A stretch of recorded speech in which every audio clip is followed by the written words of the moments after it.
Hi YouTube, welcome to those who are new, welcome back to those who are returning. If you don't know, my name is Gianna and I'm just making this video today to show you how you can make your character profiles. And it's also just great to just see your character with your own eyes, not just with your mind's eye. So I just wanted to show you guys how I do it, and I use Canva. You guys could use other programs. Let me know down in the comments if you want me to go through different programs, different ways that you can get your characters to come to life. But right now I'm using Canva, and I'll just show you guys right now with my screen.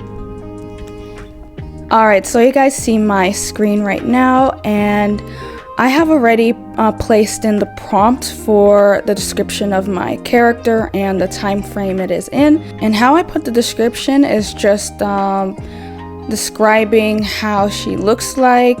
I can't forget the coily hair, the brown eyes. I also put paint style so that the AI knows that it knows what kind of style I want it in. And I also put historical so that it gets the vibe of where it's at. And let's just see what happens with it. I'm also going to press landscape so it will fill the whole screen. So right here I already see great options of the character that I am looking for. So a little backstory on this character. Her name is Deborah in the story. And well, first of all, the title of the book is called Deborah and the Duke's Obsession. And how her story starts is that she is a young girl that has been traded into a whorehouse. And I don't want to give too much away, but upon her journey in there, she conspires with two other girls on how to escape the whorehouse because of what's going on in there. But unfortunately they get caught, and all three of them end up getting beaten very badly, almost to the point of death. But you know, this picture is a bit too polished for me. So because at first when we first see her, she's really roughed up, she's really beaten up. Let's see if we could get another image of Deborah. And what I love about the Canva AI is that there are a lot of times, or maybe sometimes, where the images are pretty similar to each other. So it's like you can carry on as if it's the same character almost. As you can see, these two kind of look similar together, but it's different position, different facial expression, and that's what I really love about this. So yeah, I really recommend Canva when you want to use it to create your characters and the images and how they look like, because they come out really nice. You get some really great images with Canva. And then you could also move this to the side. You can go to text, and this is how I make my character profile. I just write her name at the top. You can even slide it more to the side, and you can cut it up here. And of course you could pretty it up a bit, like changing the font to cursive and all that kind of stuff, but I'm just showing you a simple version of how you can do it. And you would just go to subheading, and then you just list off all of her traits. And one of her main traits is that she is a prodigy in violin playing. So Deborah, she learned to play the violin in that environment, and she was a prodigy. And even the owner of the whorehouse, she gave her that compliment of her being an amazing violin player. So I would just type in prodigy in violin playing. Let me just make this a bit smaller. Let me also put bullet points too. The next trait is that she is shy and not very confident, which is understandable considering the environment that she was in. And it's also great to mark their temperament so that we can remember exactly their temperament, so we know how to make them respond in certain situations. Her temperament is pretty reserved, and she does fear rejection and being hurt again because of what she went through, because her parents sold her. She's been sold by different people as well. She has forgotten what her parents have named her, so the people who have bought her in the past, they called her Jezebel. And if you guys know biblical facts, Jezebel was an evil queen. She was a seductress, a witch. So being called Jezebel is not exactly endearing. And it's really important to keep your characters as realistic as possible, guys. You don't want them to be the perfect character, because then that's very boring, and there's no reason for me or anyone to read a book of someone who's perfect, because that's not relatable. That won't change lives, guys. You could also list down some miscellaneous stuff as well.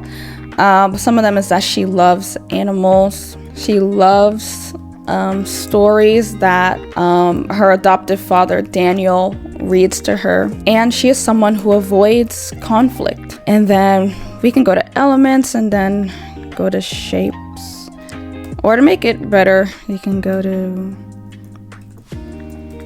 page breakers, and then we can get like a pretty one. I can do this, make it black. And then you could write here like the goal of the character, the goal of like where the story is leading. Because if you have a story that's not leading anywhere, then that's not a story. That's just a waste of energy and time. So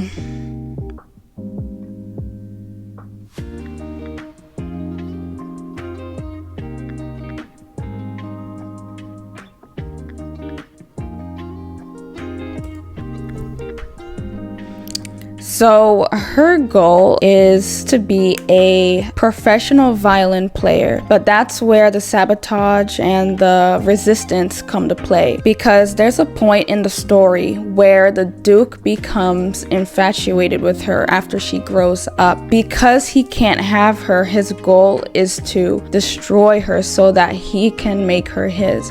But then there's also a wealthy doctor's son who's also smitten with her. And her heart is very closed from the experiences she went through. But the doctor's son, his name is Jonah, he ends up befriending her and just gaining her trust and eventually wanting to marry her. But then when the Duke sees their closeness and their relationship, he tries ways to sabotage it, and also to sabotage her dreams of being a violin player. But her goal ultimately is to be a violin player. She doesn't care for romance, yet has two pursuers who will stop at nothing to have her. And you also need to write the resistance, and the resistance is the Duke. His name is Marcus, and also the family of the doctor's son, specifically his mother. It's just very imperative that you can create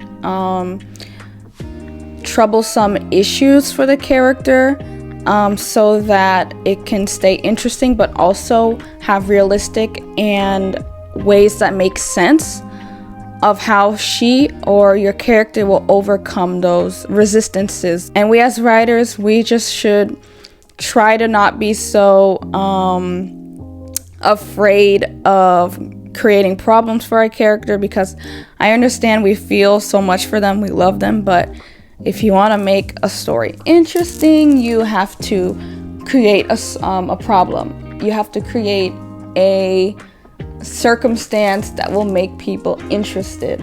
So yeah, we have to risk that.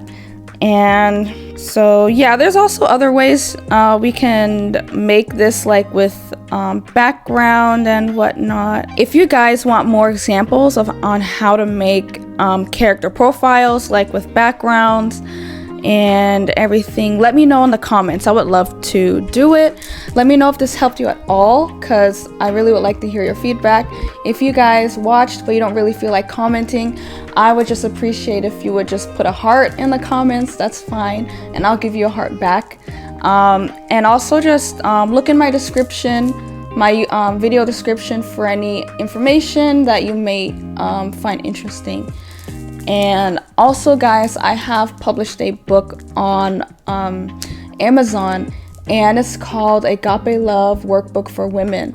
And it's just a workbook on learning how to receive God's love.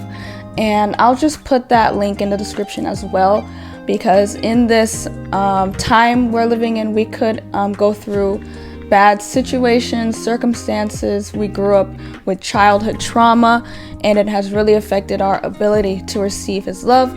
But with my workbook that I've written, I really talk deeply on how to do that, on how God loves you, and His love for you is the same yesterday, today, and tomorrow. And He just wants to be your Father. He just wants to be close in your life. And I'll just leave that in the description again, so you guys can check it out and maybe buy. Let me know if you guys end up buying. I'll really love to hear that. And I just hope you guys have a great day, and bye.